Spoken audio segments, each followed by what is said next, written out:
that this is, that negative thought you've been having, and I just can't let you try and change yourself without a fight. So, go ahead and just turn the show off, okay? And, everything's still fine. This is Blindsight with your host, Bill Lundgren, an AINC original podcast. You serious? We're not holding back truth. We're here to help you heal and become the best you possible. Here's the chair. Here's the pillow. Here's Bill. Okay. Welcome, friend, to Blindsight, sponsored by the Audio Information Network of Colorado. I'm your host, Bill Lundgren, and just want to let you know that coming up on Tuesday, the 6th of December, is Colorado Gift Day, and it's an opportunity if you name AIN on your as a contribute to AIN, then that's going to make us eligible for a match on money and will help further the cause that we are involved in here. So think about it and phone in on Gift Day. Today we're going to do something a little different. We're going to be talking about a subject that's important, but not as a downer, just a kind of a cautionary tale, holiday blues. It's not an official psychiatric diagnosis, but it's something that a lot of people feel, and we hope that the conversation will help people to look at what they can do to deal with it if it occurs for them. And today, we're also going to do something unusual and have the producer of this show, Jonathan Price, and I talking back and forth about the things we know around holiday blues and what kind of solution people can take to help themselves during this period of December. So, Jonathan, welcome. Thanks, Bill. Fun to be here. Yeah. And I've been wanting for an opportunity for the two of us to talk because you have a lot to bring, and that's why you produce so well. Thank you. I appreciate that. The thing that I wanted to kind of focus on is that there is something that occurs for people at this time of the year that they need to be aware of. We need to be, I hope through the sessions of Blindsight that we're paying attention to self-awareness. Right. And the beginning of self-awareness is really to understand that our emotions and our intellect have to work together. And they're often deceiving each other. Yes.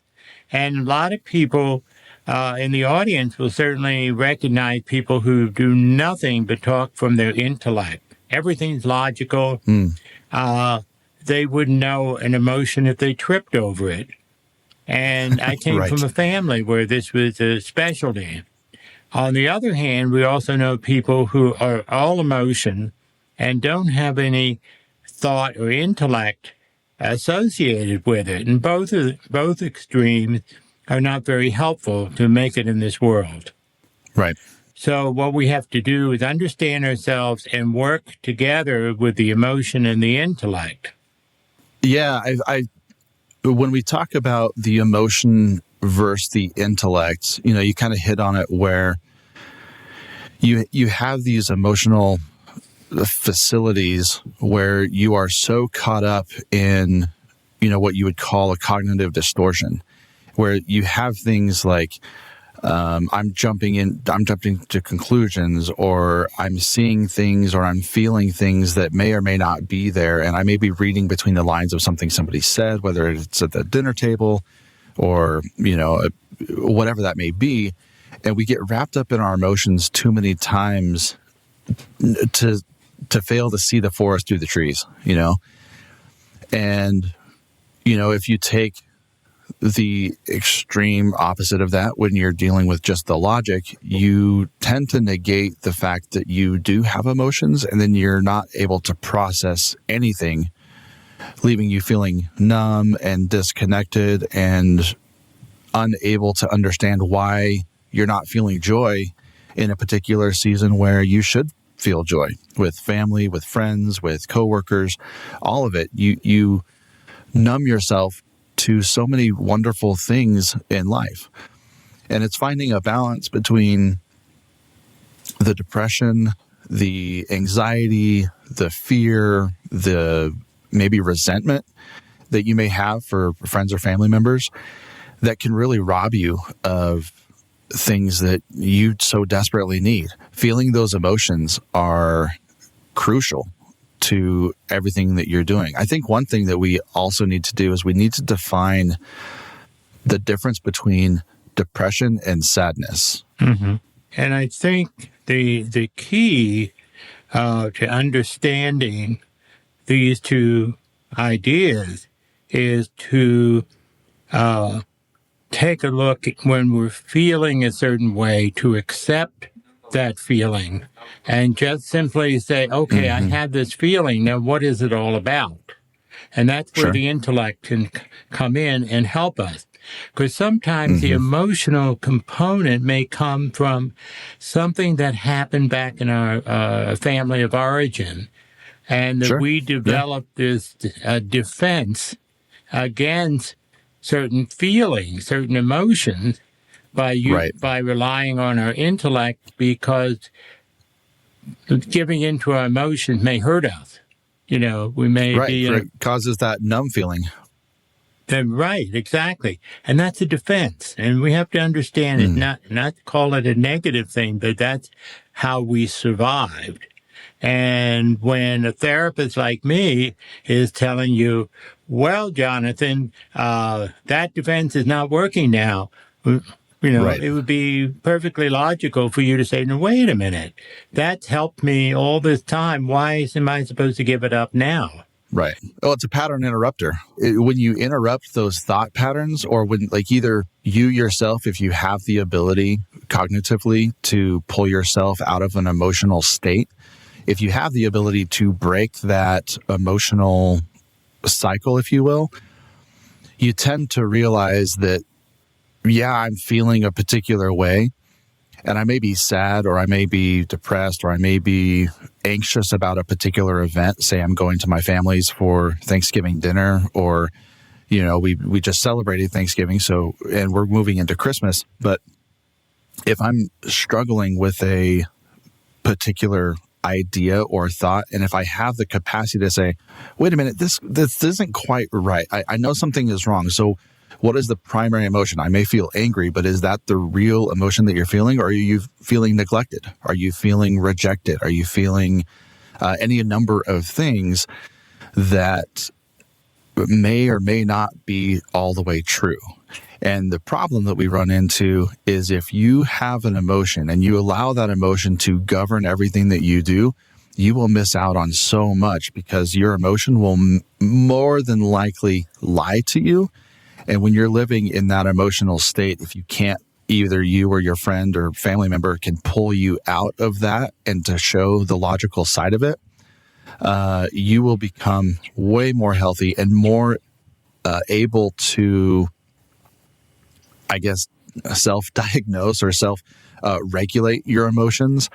Self-regulate. And so I think those pattern disruptors are vastly important. And not only knowing that you need to have a pattern disruptor, but that the thoughts that you have, either about yourself or a particular situation, may or may not be factual.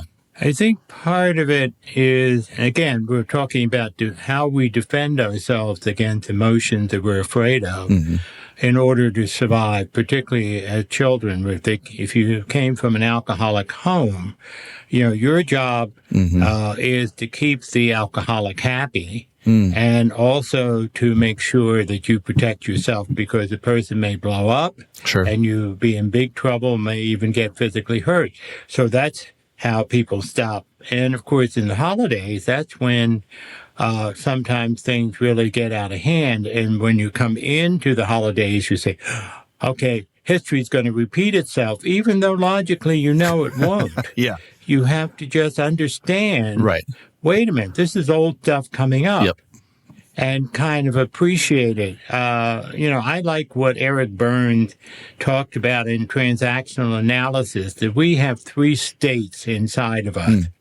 The one state is the parent state. The second state is the adult state. And the third state is the child's state. We talk about the child within. And all of us have certain amounts of that. But at times, if we haven't learned how to regulate the child may take over as soon as he or she sees, oh, this sounds like or looks like a time I got hurt before. Right. That's what I mean by defensive. Right. So then the nurturing parent, which a lot of people unfortunately don't have, but the nurturing parent that we have to train ourselves to have, will say to the child, it's okay, you're safe, I'm here, I will take care of the situation. You can just be the playful child that you can be. And the adult helps that adult, that logic, helps the parent and the child work together to achieve that end. But it's becoming aware that you have that child in you that's so fearful and trying to protect him or herself is ruling the roost. Right. And that's not necessary anymore. So we just celebrated Thanksgiving, and I had a great time with family, and we're looking at doing some fun things this weekend. One of the things that I realize is that you come off of this emotional high, whether it be good or bad, and that little wave or tidal wave, if you had a rough Thanksgiving, that tidal wave may be carrying you into December. How do you kind of come off of that emotional high or emotional low or whatever you want to call it, and kind of regulate yourself through the end of the year? Well, I think one of the crucial things really is to be able to, number one, to identify what's going on. And identify, and accept, oh, this is what I'm feeling right now, instead of saying, oh, I'm not supposed to feel that way, or this is terrible, I don't have any control over that feeling.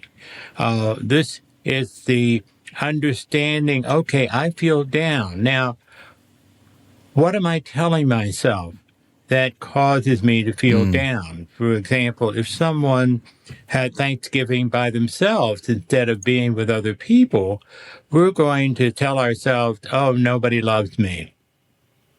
We may be likely, and then we have to look at that cognitive distortion and say, wait a minute, I didn't go to any Thanksgiving because everybody assumed that I would be with family or I would be out of town or whatever. It's not that they don't love me. It's just I didn't let people know that I was going to be around and, have someone, can I join you? Or even invite somebody else who's alone to come over and have dinner or have a Thanksgiving dinner together. And in that way, we become active. And if we can anticipate before that holiday, particularly as we come into Christmas, to, oh, this is when I start to feel real bad. What do I need to do? And that's where the intellect helps us to, one, to understand the feeling that we have, accept the feeling that we have, and then look, is there anything that I can do to change it? Now, let's say I'm in the service and I'm missing my family, that's understandable, and there really isn't a whole lot we can do.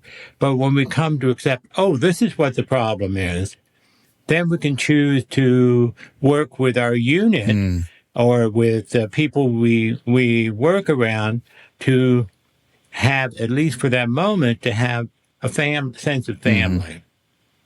And to feel not so alone, and to take care of that little kid that's so scared. And I think it's important to also note that if you are in the service or you are in a particular situation where you've identified what you're going through and what emotion you're feeling, you may also have to deal with the grief or the the realization that you can't either go back home or that you are going to be in this for a season. Right. And I think when you can acknowledge that, it's first you have to admit that there's a feeling that you're feeling. That's first and foremost. Right. And then you can kind of navigate, okay, here's my reality. What are my solutions? Well, I can't really go back home. I don't have the money for a plane fare or a car that works or, whatever have you. And so when you can accept that reality and understand that, hey, look, this may be just a season. We have all this technology. We have video calling. We have phones. We have, all of this wonderful technology. We don't have to be disconnected from the people that we love. We just don't. Unless we are, I guess, for lack of a better word, self-sabotaging ourselves and isolating ourselves from our family for whatever reason or our friends for whatever reason. One thing that I struggle with is because I'm a helper, I want to provide for my family. I want to provide for the people that I'm around. The hardest thing for me to do is allow people to help me. And I don't go seeking help unless I'm bedridden, unless I've broken my leg or something, unless it's catastrophic. Right. I really don't like to ask for help. And so me wanting to provide, how would you talk to somebody like myself who is in that situation, who doesn't really want, they would appreciate help, but they're not going to ask for it. Right. Well, the one thing I have to let people know that this is what we call the male conditioning. We as males particularly are told that we're not supposed to show our emotions we're supposed to help other people, but not accept help. Yep. I remember as I was losing my eyesight and getting around was becoming more difficult, I would refuse to ask people or let them know this was happening, and I would trip over fire hydrants or run into people, but I would never admit that I needed help getting around this. And still, I went to meet a friend of mine in a dark restaurant. And as you can imagine, even for sighted people, to try to get around tables and chairs and people in a dark restaurant is no easy task. Right. And, of course, I was especially destructive in that particular restaurant. And a friend I was meeting later confronted me and said, Bill, you know how good you feel when you help someone. How dare you not let me have that good feeling by not letting me help you? Right. And that's something I've had to incorporate in my thinking and say, I'm giving something to you if I let you help me.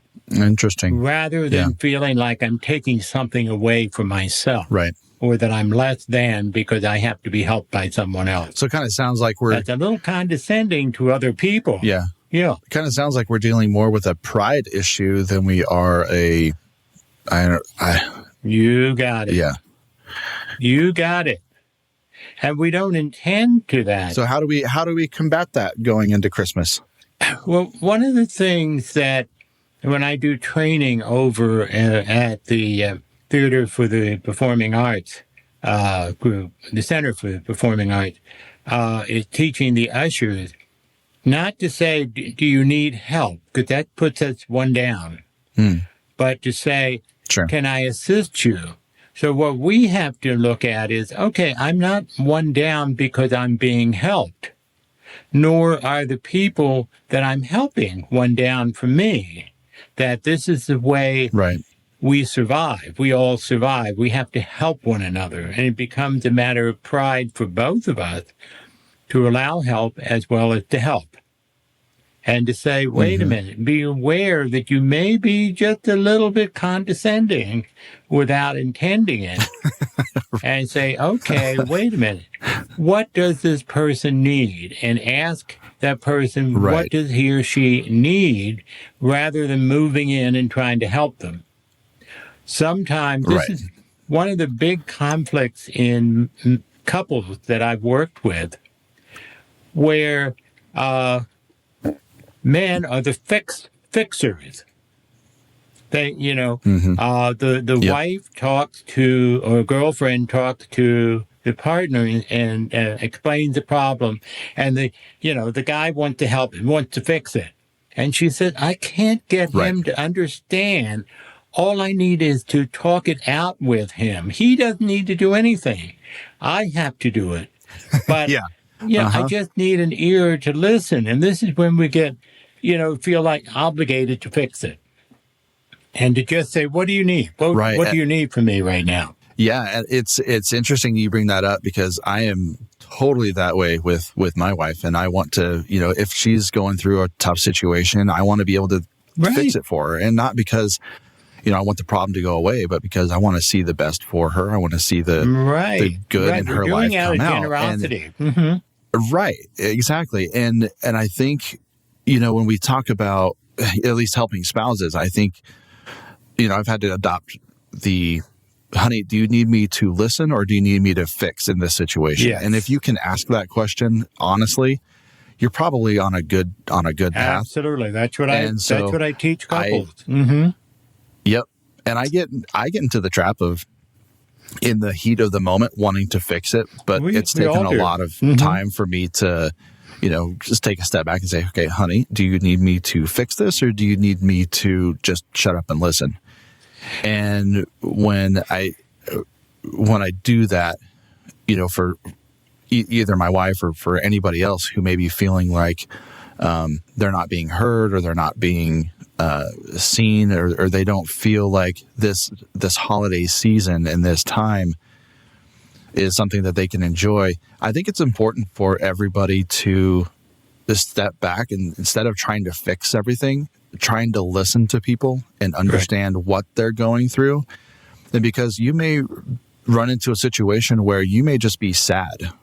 And just because you may not have realized it, but an experience that that happened to you maybe a year ago, 2 years ago, 10 years ago is all of a sudden surfacing that you didn't even realize was happening.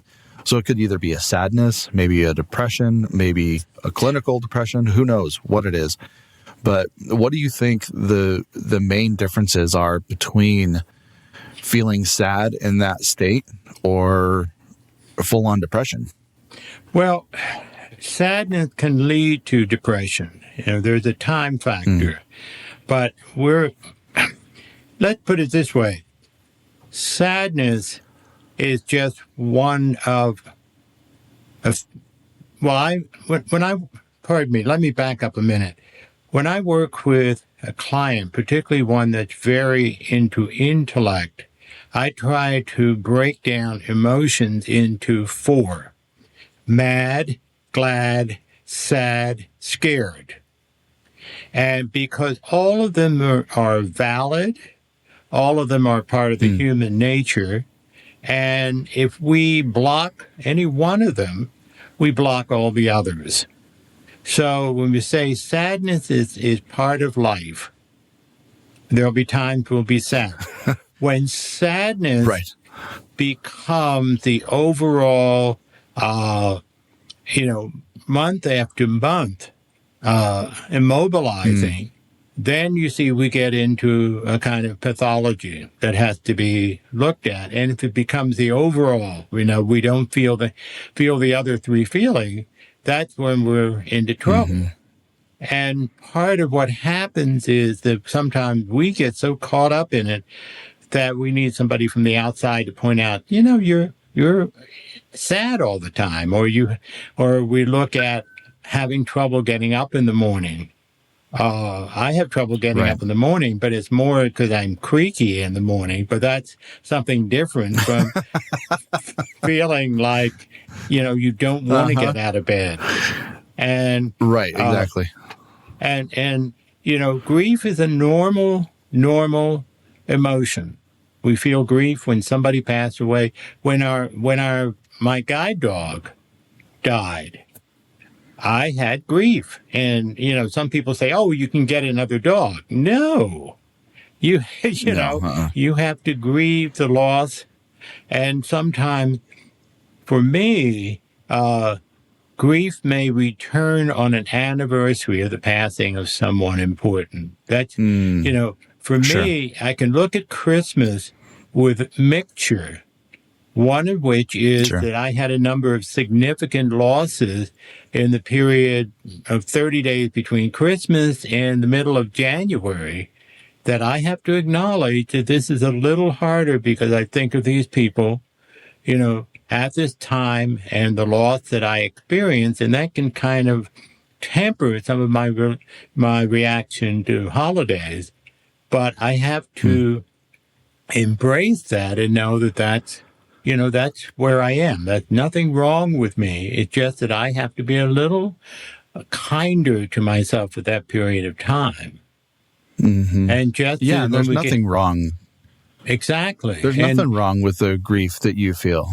It's really important, and I know that you coach this, and you even coached me through this, is that not only do I need to feel grief in a particular situation, but those around me need to understand that grief is totally okay. We had Beth on a couple weeks ago who talked about grief.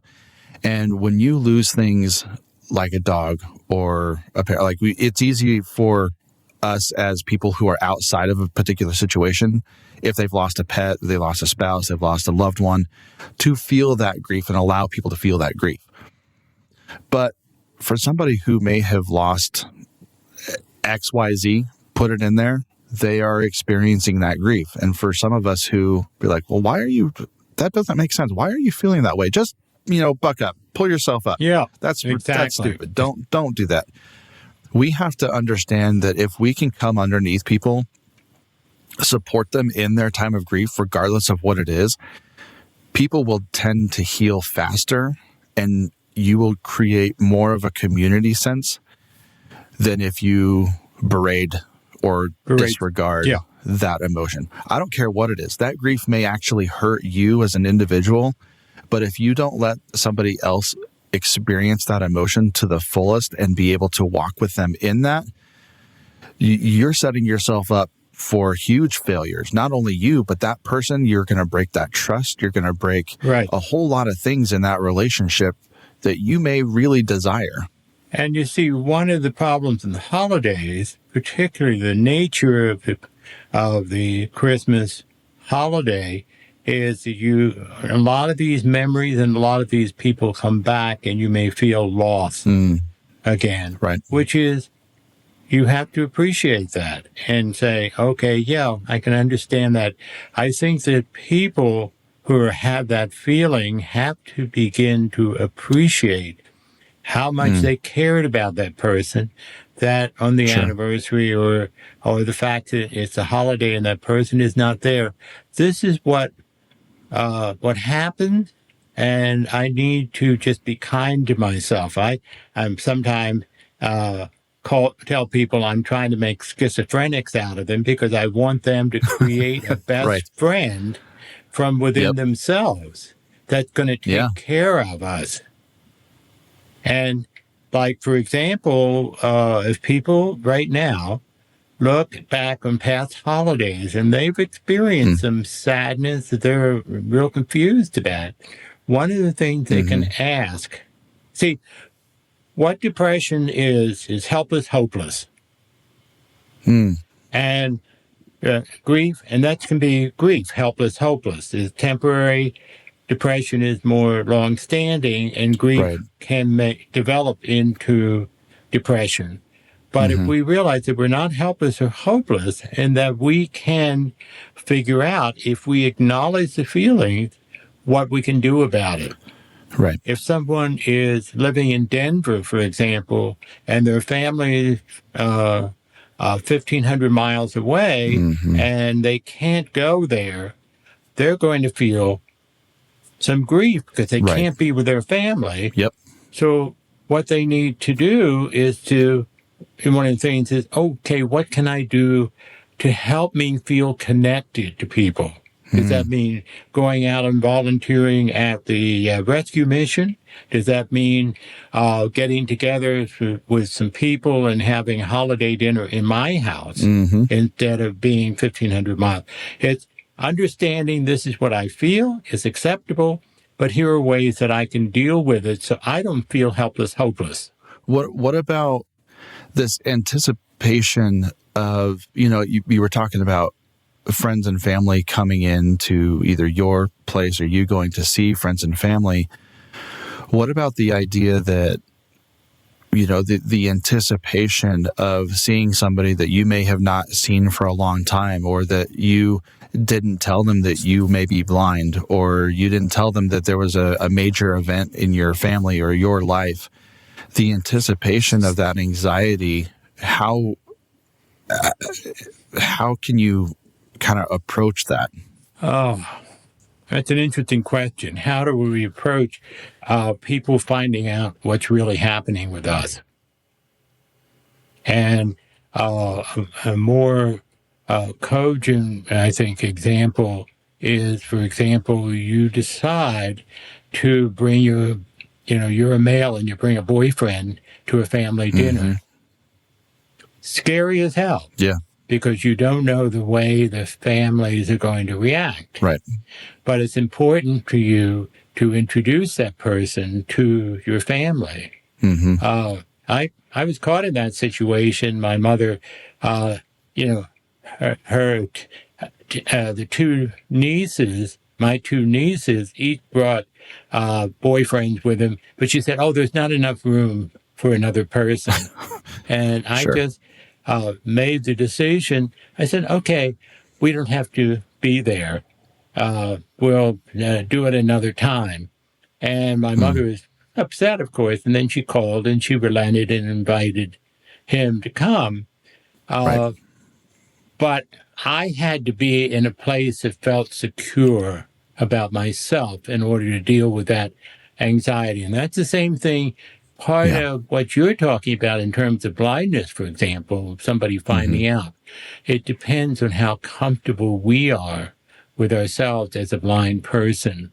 If we feel sort of negative about it, we are going to feel some anxiety. And fortunately, if we have the right people, they can help reinforce that I'm okay.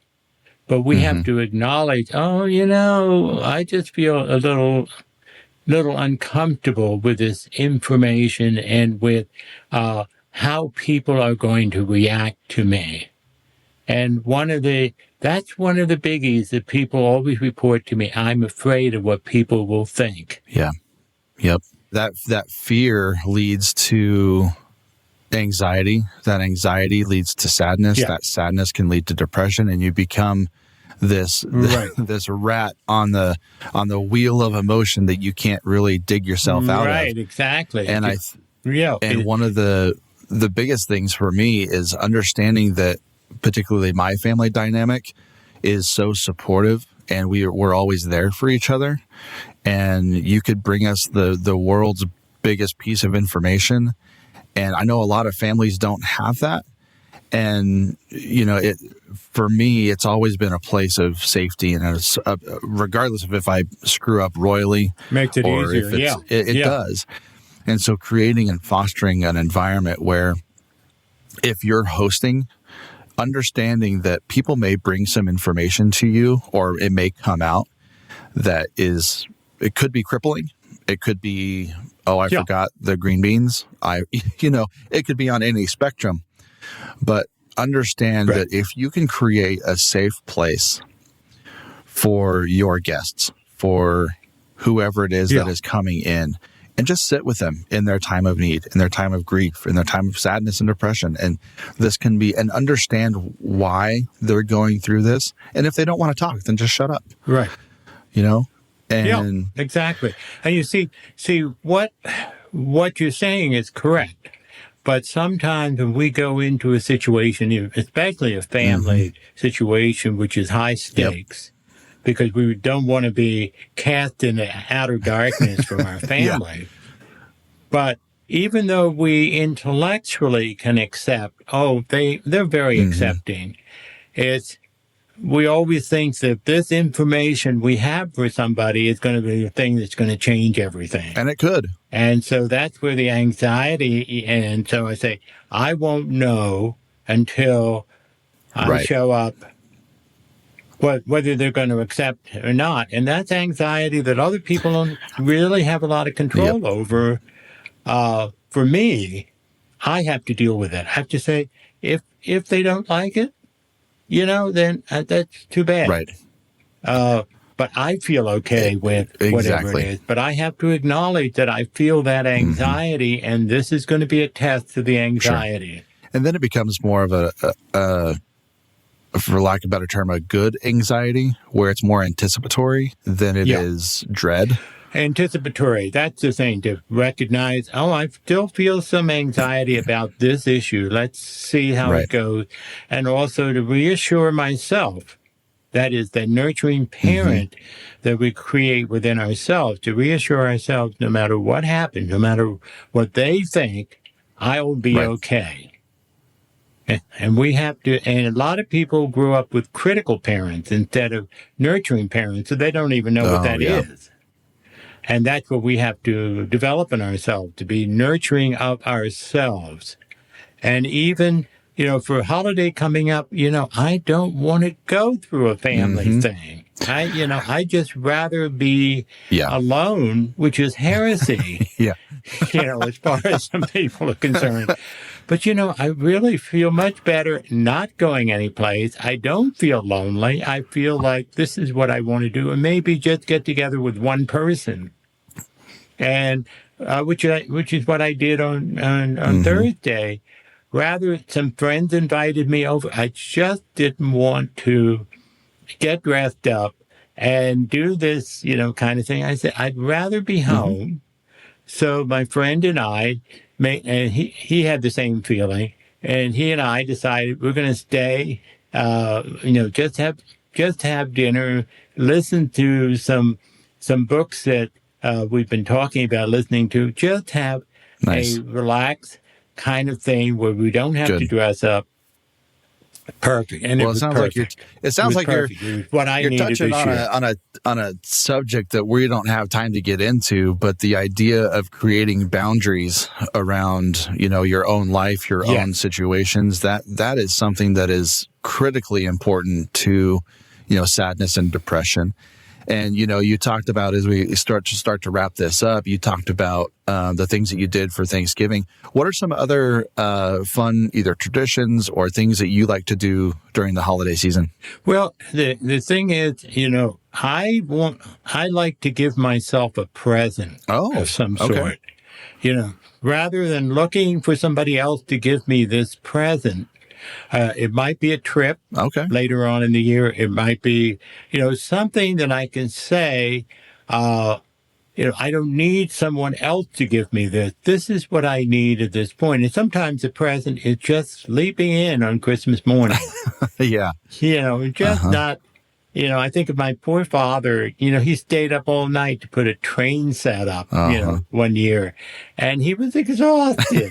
But he was glad he did it for his kids. Well, sure. Whatever I need, I have a right to, to just say, this is what I need. And it sounds selfish, and it's not really. It's self-caring. There's a difference between selfish and self-caring. Right. And I haven't decided what this year's present going to be for me, but I will think about, I really would like to have this, or not necessarily a possession, but it may be just some time to do something that's not work related. Yep. Well, when you come back, you'll have to that gift.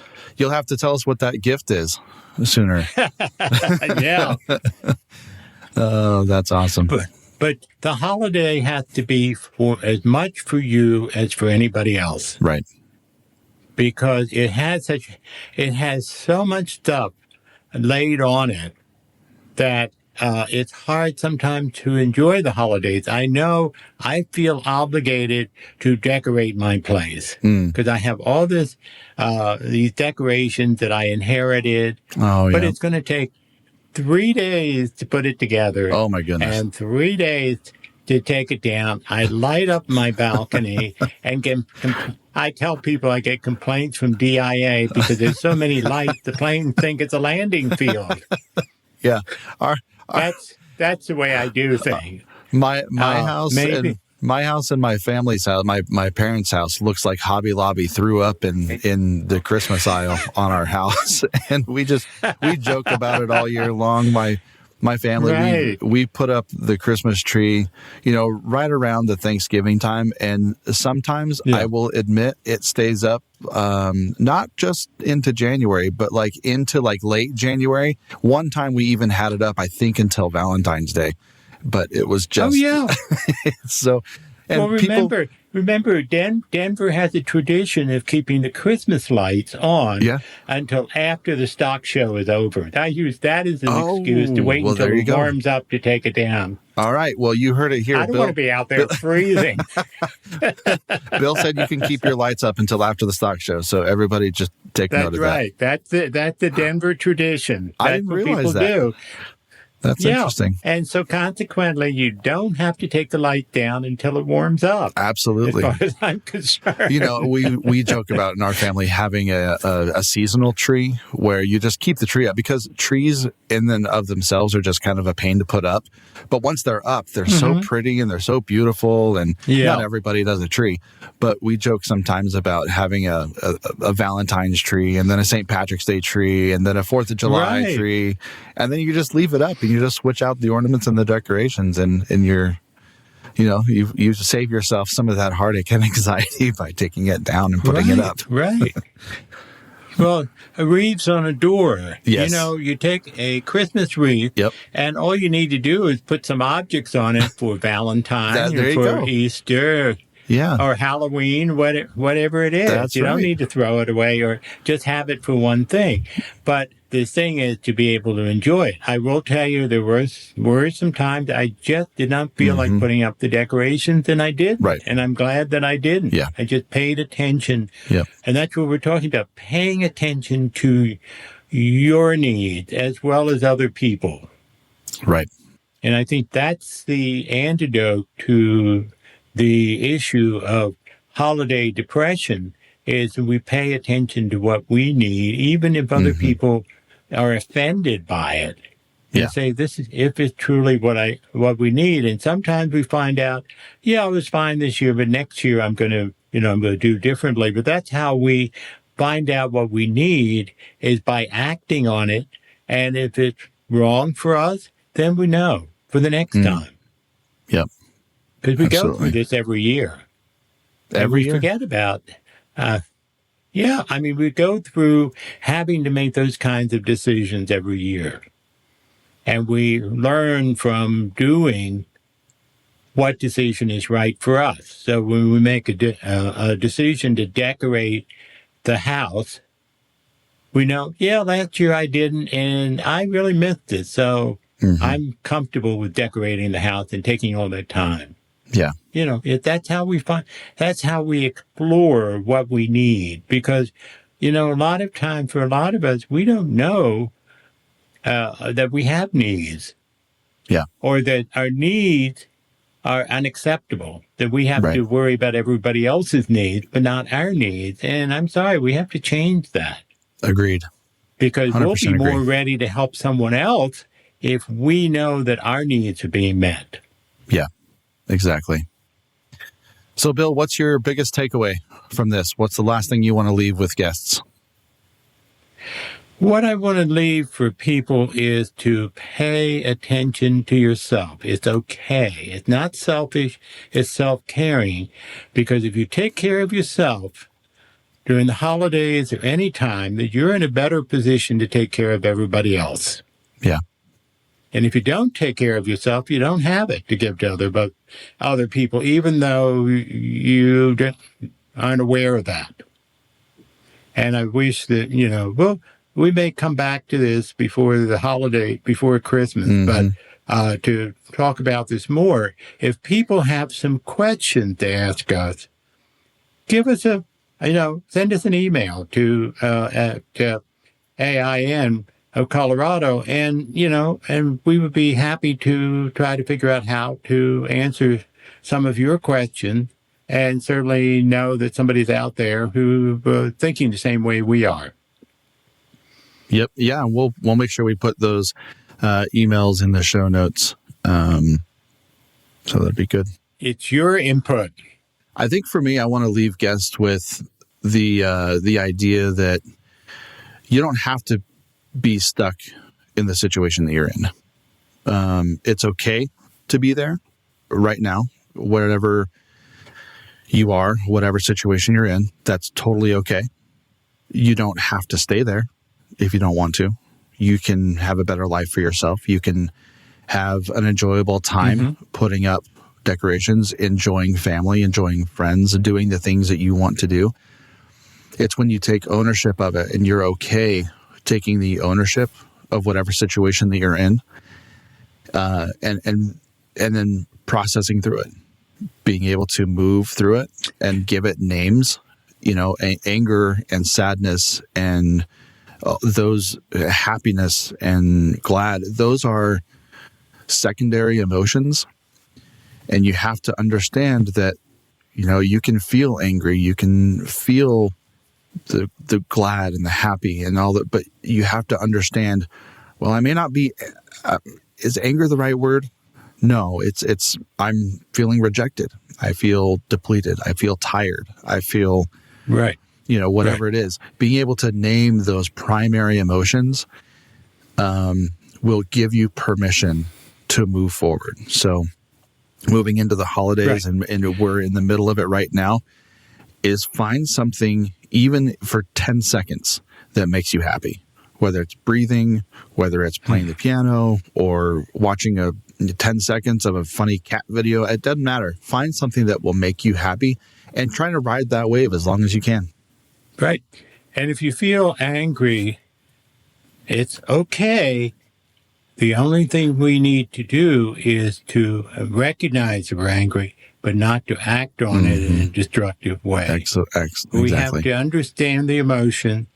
And if we're caught up in sadness and we feel like there's no end in sight, that's when the crisis hotline, you can give them a call, or find a therapist. There are lots of ways to deal with the blocks that you may feel. Absolutely. Well, the time's running out, but I want to thank Jonathan for joining in with me today to kind of exchange some ideas about the holidays. I hope that's been helpful to you. Yeah, it was a lot of fun. And as I said before, it'd be great to have your input, our listener input. We certainly would welcome it. But meanwhile, this is Blindsight from Audio Information Network of Colorado. Your host, Bill Lundgren, and his guest, Jonathan Price. We bid you goodbye to the next episode. Take care.